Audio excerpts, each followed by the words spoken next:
ɛna Maxwell no ataking side sɛ da bi esi an sɛ wa no ɛna ɔbɛyɛ dɔ bɛfa no wow wo na nama no so hunu sɛ wa so wɔtoɔ tio wo na nama no sɛ wa no wɔtoɔ saa de na nama so bɛyɛ dɛ ba akɔ ne to na nama sɛ wa nti na nama akɔ ne to na nama ni so akɔ ne to na nka wɔdae de agye Maxwell no abusua edin ɛyɛ adwenepa ne so ba so no bɔmɔden no ahyɛ this particular video ayɛ de ɛda mame so ate ase na yɛnua ma na Mark Brown ɛna wasan ba ɛyɛ news no biem ade nti a news a waba mu ɛne sɛ wɔne okunu ɛyɛ Maxwell ɔma wale no ɛsensen wiem ayɛ sɛ wiem na ɛsensen no sɛ yampa ahoma a emu ɔdene afa nkyere ɛyɛ awale nim na sɛ sɛbi ɔkɔpa ahoma bi a emu ɔmrɛ de a na sa ahoma no mu te a awale no ɛkɔtɔpum na etopum so de a menim se wani nye mesuma ni nye de mesuma ni nye ede ekofa saa nsem wenyina ba ya na na Mark Brown no okrum asol awale eye agui celebrity life no de ano odin abuso ede mu ncheche mu nyina de ebro na asen de bebro me kan for tap send edama tap edmadi ko maso yasne a person send this kafira mo na de ko Ghana tap app na me kan for da ma o first time na use app na be here eye promo code eye adwenepan no agum benya o discount kama what ase na me kan for Anas Boy Enterprise e ban all type of POP so a Anas Boy we your POP ide e the amount na ye mo dance so dia e Destiny Roofing still process what ase abusa ye nua ba na Mark Brown sabi me nua ba ye se wan kasa tiri ho a ye de yi bone because enuma bi a sabi owu kom ene nsem bi etotototo no eni ya yenyan sabi awale asem de bema ene oba atena ntokwa be ye de ebeba so ate ase sen ne ketrema kra no me de omko ntokwa sare pepe omu yo no mo siesie o ma de e oba do am se na ama ene Maxwell yo ma try bia se o ma siesie o mo sabi awale sem yi e oba do but asem a wo siesie no se sabi ntatia mpo betena aya awale sem mu a eso hunu se be pie sabi enye obi de se na Mark Brown onu okunu awale sem yi abeto abonten a day in day out amanfo aso mo kyerɛkyerɛ mo adwene de ɛwɔ ho celebrity life celebrity de so social media no so anase wagidin a wasɛm ba sabi de na ba abonten obi bɛfa ayɛ da abɛkyerɛkyerɛm na adwene de de afa ho ɛno nkyɛ sɛ sabi nipa ne de obi ne support awaleguo me adwene pan so de awaleguo ba manimu a wa me mpo amenkasa ho biem da na sabi de na kɔfa asasɛm we se bai yɛse lady bi a yɛfrɛ no ɛsɛwa na sɛ wai sabio wabɔ ne system dendendene a wae na adwene sɛ wɔma na Mark Brown enya nigye ɛwɔ na wale a wɔte ho adentia wɔsɔ no de Maxwell de ɔne na bɛtwen plan bebre na wonim sɛ wai a ne picture ɛna ɛde ne twagui na na maso picture ne twagui Maxwell picture no so na ɛde twagui no na nsen be 2-3 months ago yɛ wɔ ɛne yɛ bra ba ako bi a sɛ bi wɔn so no akɔ bɛ sɛ taakonfo yi bi wɔne sɛ wai ɛyɛ dɛ etna ase ewa etwempena ewo nyina ye de ewo mbe 10 years na eno na chi no ye brebe wale ye na wale brebe wale ye no oba fofora wo hia no be 2 years ago a wone na twempena na ye brebe wale no etusu sa oba no over say way so ye oba bi akese se mema de ompeto openofo ka say way oni nyina bi na ade nti na ye brei wan wale say wa no ko tusu eye oba foforo a wo hia no omu wale ye no Ghana for the one tia omu twabo eye sabi ye bra no ene eye kan say oba na wawale no sa adenti na sabi wa waste eye sewa no sabi na time sa 10 years there na sabi ye de bi wo na we ene ye bra yi si da bi say wai etuetues kama bloggers bi mo so ma meka news sabi engu be ma nanim ase na ko mo fa ngu awale na wo kom na ni je wo no o mo fa nsa awale no ene ye bra ndemrika ekotwete ye to wo say da bi o na wo say wa na sabi o wo beka sa ansem we ma ye din ai de ache be 7 years ni me mpese me kasa because me be ma bia me de mbu me ho na sabi o ye ka sabi oba wo chiti pa oba wo twempena e wo mema so pa de a ene ye wo say wa because sabi o amanfo a wo no matena ase atwempena e wo memanim me no tena 10 years ni empena wa twe ma be chew sabi da wo so ebi no ko out ebi no ye say no ni nyina me kama no tun na wonya oba ye de ye wale because sem wale wa sabi na sabi dimiti akwakohye eye phone no na empo no nipa ba akompo a sabi o me mani tia pa sabi hu sa woni ne twi street mo pa eye na Mark Brown ekunu a ye friend e Maxwell ye break ko trust ade wetu we obi ye hye no yes na sabi o wa wale na se nipa ne keka nsem kra na nka sabi obi so tena wale ase a obeka sansem we ade abusua Ghana for ekeka kansem brede e fa ho enye de enkonkon kokoda nansa ye da sole ya na eye bra baako akiki bis a sabio owo Amsterdam okowu sabio ewo Ghana ne girlfriend de efie no kowu ne girlfriend fie no amanfo bebre ye videos ye de efa ho BeckyTv na AdwenepaheneTv ya na obi sa no ya na eto ebo ase de ewo ho ti ama video bi amfa ho na we na anu ye ne 1 week celebration o mo ye da mo ye na ne yere kwotena ase na wosu tene yere kwotena ase wosu no na se Ghana fo ne ma no de eduru sa atam de na se akobese watwamako watwa wufo da bomakom na se akobese afa mo nkwan mu kura komako de be hye wo ntia side atom la so ebusa share video na na like mame na ansem no akobese emu ye deep pa we ana yes sister baako NDA nana donko ata ebe de be video ye de efa ho diako kenya asem nyina ni o diako nyane sabi na na mansem nyina ni obe video fa ho se ye bra kiki bisi sabi wu ye e won girlfriend fie no na yire na sabi ote 1 week celebration asene esu no enye su na wo su no se eye na yase ne kunu awu ba eye na yase ne kunu no sabi ode nim guase eja ne wasase so eye na yase be na otwemienu nie social media for atwe no na basa ne nan se sabi o oba wote wei esi den se bema wosa call ompena fie na akọ na de kokowu yesi according to police report crash say ye bre no osanfa enuro bi a ano ohye nti na se oba no so wo su no enye bema na wawu no su no wo su batanim guase a odaja wono ne ma na wo su we ene ye sister na donko ata be ye video de efa ho no be video fa ho no ene obi comment or TikTok ene osan atwen beto ho ti say video no be the bear reaction wo ho with comment na mama ground na nama we kra ko share ye dey yenim say onana donko de mframa mfa montem what I say but say video we na akoko share no Ghana for no bi atna asidin ahunu say say video we na wa share ne de na say ase akonya asembisa for bia asemi pono asembisa for ebie asemi pono na say sa situation na maso we de ukomu ofie because na sa situation ni de akana na mama brown enko share sa video na donko ataye de eye no na say we bone punum ama wobie no ko hu video no so no video we de me share because atoma koma so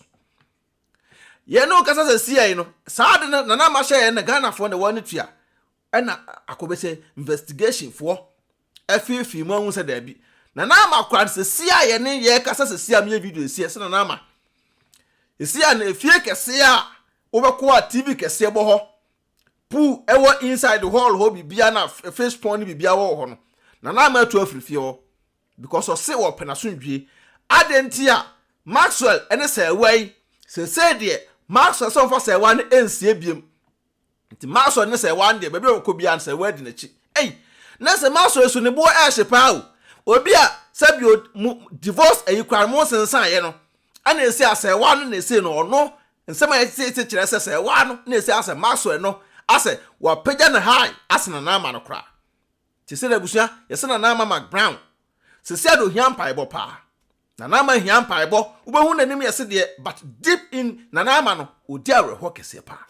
so open na ama asem a start na konkoto dwanim na bompa e ma na ama Brown because yese na ama atu afri safio akotena e ne first house a otoye e won kran yese ne first house na ama ye de akwakotenam as se sia no sa awalija ebeba sa awalija ema ebetamba se beda asole ubehu se no Maxwell na ama ese do masensan enyo de enyam de what I say ntie mo mpa ne fanye de nsisi sa anuma no na nyempa ebo kura keke amanfo so pa kire se Maxwell no oyobia ne yafunu ehia ne pa tienie pa Ghana fo nsem bi o mo kan bi wo ho a ono mo nya adwe bi ono be de be ya adwene ensem ya etete ne kire se abusuafo twahia ye no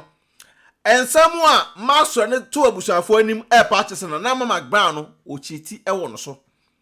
na ma so pa kire se Maxwell no so ye de chiti ewo no so tiesi ano omumienu nyina no wesi we chiti wesi we de chiti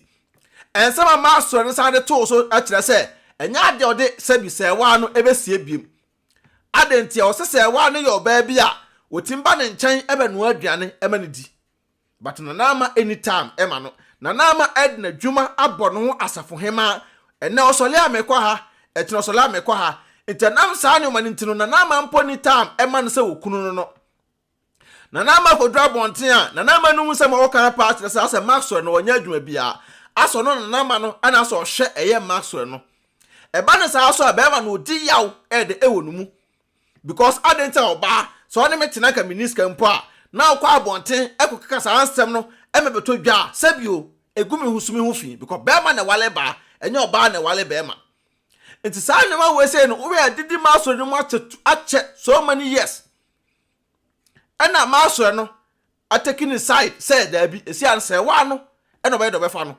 wo hwe na ma no so hunu say wa so woto ti o we na ma no say wa no woto sa de na ma so be de ba kwa ne to na ma say wa enti na ma kwa ne to tena na ma ni so kwa ne to nanka wodae de age Maxwell no nanka say wa no akọ basa bi atuo bi chen atuo bi mema bi so petuo pa hunu se opeto kese de a ene edam wo adwuma ye pa wa ya se nyina be ya oya obo ba nto so dogi a ubekwa akoda no wa ya sa senkwe aye wa ya ase no abusua wei ena na ama eso hunu se da bi ne we ane ma yekọ no abusuafo no entran kansem na nkasa bio etuo nkotwene de twene ba Maxwell pa kire se ono de na ama ntimi no aduane ma no ne yam kom na ama enwene ho emre bi atwam na ama ya de to abonten se ono de ohun so kunu sabio ne yafunu hia na panto pie abonten na oba na sabio house girl no entimi nya aduane ntem ema okunu a na odimrika akọ kitchen akọ se enkwan ya hye fridge mbe na wotwe ehye mu a waka bi hye apewufo bi atum na ma be ma no sabi midway na so edatu yenua no ma na sabio mu sa movie industry nim no ne sa celebrity life no meditumfo adentre sabi ma wale entimi nyina adentre celebrity sem no sabio ma wale entimi nyina me kire ma de bi wa so on say Maxwell no e de asebi to abusuafo na amutwa hye nanim say ne yam kom ehia ne ye pa na say wai a sabio muhu no enye ne to enye ne no fu but otimba no aduane e de ma no e wo fie ho edi se afie kase ye na na ma atumi say wai timi ko da fie ho e da sole e serve no breakfast enye house girl e na serve no ade sa say wai timi ko no aduane de ma no enye twekeke wo ba matil enye twekeke wo uyam kom ehia oba wo ne te a e ma be ma no e de o chiti krampo na we de to da wo twa so ba so oba no we wa dru se mi oska house girl e me no aduane we me no aduane a house girl ne twa e be ye okunu de oba na aduane e de no ne twa so e de we aduane nye da o twa nye de e no kra e de e da wiase eno enti Maxwell no take his advantage no say wa no mom etima ye aduane ma ne di etra ne ntema ne di a ene sa de a botu say wa no over na nama ti say na nama e da danger na nama eti esumu na ama ewo amaneam ayese awale ehun se ne de na ama face challenges fired ewo na amafo ebremu se wa no se wa entisabio obi anwale wo ye be wale wadanfo ana obi a sebi oben wo no ena wo so peso beje na ama ekunu de a ena se wai se nyankopon be de betua woka se wa no so de so onto obi a case se wa so onto obi a case ntabusa ensam we ne de sa enioma etwagu nyina no ade a me adwempan no busa me a metima kire mpa no say ebe na nama oni time enough for Maxwell because se na nama de we na nama ne personality tie de we na nama penipa no kana nama nya sa odo na wode kwa abonten edi mani kunu a kana kunu no ednye na basabasa da kana nama nya sa odo no ede tena fie so atase enwuma no ese wotete so se na nama Mark Brown ope awale amu ode opa wale a sabio obetimi ate so aba eye kamade a nanama se wanya ska wie enwuma no oye oba ese otete enwuma ni bi so sade be ya ofie anije ba ofie at the moment ada bia beka me kwa ha me wa appointment wa me wura me fa na uma be man opportunity so fa koye masem because se unim so wanya ska enti ska na wanya no eno na elidiu ema koye we banana ma eso hu sasabio oye oba oye family woman nti sabio awale awakom no eso otimi tena asidin eno ntena masa am celebrate life no ma wale asem no to da na ho ayeden no adeta dwempan me kasa sasabio ebia sa ase we all time ema Maxwell na ma anytime ma no oye be ma ho na be choose no Ubetusu nipa na what time edema wo no. The only time ever ma wo no. Nya da benya odo ayede edama no. Ye me ye be ma ni bi. Oba da bia no obetimi ayede afra me phone so. Wone mbekasa na me yire enya time am sa oba ne mum na me do ba kwa kokura ne mu. Da busa se de nsema etwagu de ano oden. Na na mansem no. Oka no bebra na akwa etsa se bia ompe Maxwell asem ompe na na masem ompe se wana se bate do mu nyina enu ntra me ka se praye ohoi uyi ba akwa ebu batuka bu manye de emu na na ma ye nyina ye do ye bompa ye se woni Maxwell mu betimi ayde atena na abusuafo na mode mo sem kotototo manim no motwetwe etwa so na ma wonya time ama Maxwell na Maxwell so nya time ayde edamount because odo awale e time uni time a untimi nwale uni time a ntam panyefo bu ebu ebebi se waso awale a no ato pret enya awale a waso akoto opret keke o waso awale a ese onya time uni time a forget yourself nessa wonso awale obi a woni time bia no so awale eno teska fo bebre no house boy for edu omoyere mo eno teska fo ma bebre no house girl for enum krum ededa rofrofo no fa we two trim na hunu se wunya ska emeska enova kame eni gia obenya ewo abusua because sabi abusua ene ye wu wiase a oba ye bra obre nyina no yere no mentina obre na bebre na oba obenya ska ukuru benya ska na the end no we ko fampana ni jebe ne wum eni jebe anya de enim na nama na Maxwell ye wish him all the best nyame hirawo onton kwanem edine e Adwenepahen baso a no subscribe to our YouTube channel BeckyTv or AdwenepaheneTv so ye de ho no ye besa share bim na nama. Peace out. Odo, mi ko kroma ba o. Namba to ko edo he ma. Mi wo fa bie mo se me send ni ska wo Ghana. Ah, ma me na so wo fa send ni ska ni kwa so ko krom. Na ma ye ne dey. Tina fi na send there. E kwa be to na me. Me announce tap nka. Dia. Tap send. Na no so ye dia. Apo aba obi ada no dugu no phone so. Na wo dey register the send ska kofi. Ayente na hwe. Sa. Na wo kwa bo ti ko ska extra. Ma me srew. Me kan fo tap send amount. So you so iPhone and also betam no app store no download the go phone so Android phone so no Google Play no download the go phone so mesrew and I will send this so mesrew o first transaction be no so we hear promo code no so about Adwenepahen e the go yes ntimpacho wo bogu ma wo Europe kwa do benya €5 free before the some party for some can tap send amount who America so Canada dia mama $10 to miss now men have oba ho for say en kwa bonti no bia kwaso pe mpacho wo biara no na eko some kwa bonti dem download this see atena fie mpacho na relax no one say mpie kwa bonti be me hu say me kwa bonti mama na dia am de krompo ni say first one no so credit card nko ma ene dia tap Paul amante mo say dikanfo obehu ye mobo wose unsu normal bank card utimi dey register SMS ka kofi assemde atadwe yatedene ti tap aba ama hiafo say SMS ka nko Ghana na rate no so kama yenche bi dia mama mesraw me ka fama on say wani age ni anu ni me ro ye bad power and tentem ti mesraw promo code bogum na ho hia me Adwenepahen I nanya €5 free no more Canada so ni US so so benya $10 oh say your day me ade afo de uni se me na tap here come tap send abusia rate mo hene auntie isi na from you hello auntie isi mo we POP no any TV unit no na few painting no so any company na come Anaspo Enterprise na who pictures was na mama okay mama hwe wow I didn't say akwe me fi look kama Anaspo Enterprise wait a minute ko di 1000 chem sister na mister there ne da na wo si say Anaspo Enterprise anu ko ni POP ni fi paint ni bibia de ma no anti sinya me hira we de o ma Anaspo Enterprise wa ye me fie ne kama pa me ko mi sister o bra what drew hanom okay enche obedru ha wo o ma bi POP no o ma send you pictures yeah me de ye ne ntam na fa pictures ne be che na me dem pour call pentem sa ya fe wo mesro fa brem ye ne ntam a tumri ka why na me dem e twa me gina ha e twa why Hey, sister. Yeah, me come POP ne wa he. Ah, sister, so to. Me say me pon cop. And that's boy enterprise, sister. Me so POP ne pa de.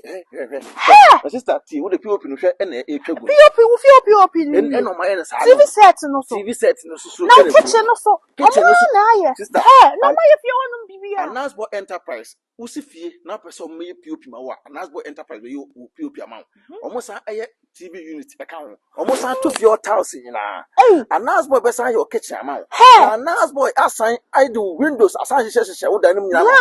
Glass na window no kromo ya sister. What to type open. Normal estimate na omo to 70%. Ye se be sika nya we de omo number wa he. Omo number ne go screen so e twa gu no. Omo number ne gu so e twa gu no timi sraw Anasbo enterprise. Omo kira omo say AdwenepaheneTv na say BeckyTv. POPs di omo ye POPs working con. POP working con na nim ade de wom. Anasbo enterprise o charge wi a ono na kofa na neoma efiri baabi abuchire e de ba Ghana. Wow. Na omo sa no afo na go PO. Ami hwe ni POPs we. Na sister, mesraw. Wo dan na wusi no. Mesraw nye mistake fa come Anasbo enterprise. Baby be show mo sa na ko da. Kitchen, TV set, bibia. Wow, POPs, large system ni bibia. Omo san atofo glass bibia ma. Na windows be efe. Sister, Anasbo enterprise there, mesraw. Omo ye King Kong. Dream ka na me ba be ka kire no. Mesraw ma me nya nam de me. Na ye na kona ko from the wo kwa edima ref. BeckyTv. Benya discount kama. Oh, Anasbo enterprise. omo ye King Kong. Sister, na ko be pay me say. Bra ka me ba wo. Asema ato me. Me say me busuafo afre me enyo ya ka kire me say. Me dan na me boss 1 month ago no. Enyunugu. Awu dan na wusi ne Ghana no. Me say Enyunu. And I say one for company papa. Company never na ko for sister. I dey want Destiny Roofing and Steel Trusses anchor. Omo ye hefa for Destiny Roofing and Steel Trusses. Omo Ghana. Sister, e ban down so border number 1. And omo sign e border so 30 years warranty. 30 years. Now we can unique Destiny Roofing and Steel Trusses. The common esa ko pass aboss ama wo. And at omo be border anu so so a. Omo free estimate. Free estimate. And omo dan so omo boss so e ma wo say kimwa. Omo yusu nade. Sister, and almost say soon, yeah, and we are almost send a drum and say pick up, and pro, and can come for Roma and pro. No, what I brought you, and I walk off a carpenter, and you or say, and quite check about Dasso. Wabra Destiny Roofing and Steel Trusses, oh, sister, Mr. Who drew a class a pet, who caught a canna sepulchre, Amamole, Canada Junction, a crapocracy, yeah, Amamole, Canada Junction, who drew our super Destiny Roofing and Steel Trusses, sister, or Matuka, a free estimated amount, or be at table. And I go for carpenter no search sister Mr. Me can for the amount until we den ha nkra. E wo so aboka enya hwe but Destiny e be je nkwa. Destiny e be ma bibia to okwa wo se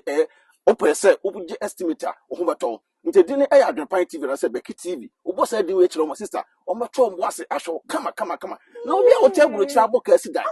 And I won't go for Destiny Roofing and Steel Trusses and more dash. Sister, may come for the amount. Yes. Omo number and a good screen so. Omo email address on a good screen so a cheguno. So at us omo board down some amount 30 years warranty. 30 years be wo. 30 years be wo. Now wait until how much sister. Mr. On board down some our own a chekula. One to fire more than Crumpuna or down better. And omo down some boss and so try and tata. On board down some Debbie. Omo down so omo be show abrochire Destiny na tidin omo be show abrochire to omo down so wo dem ayefo enya tata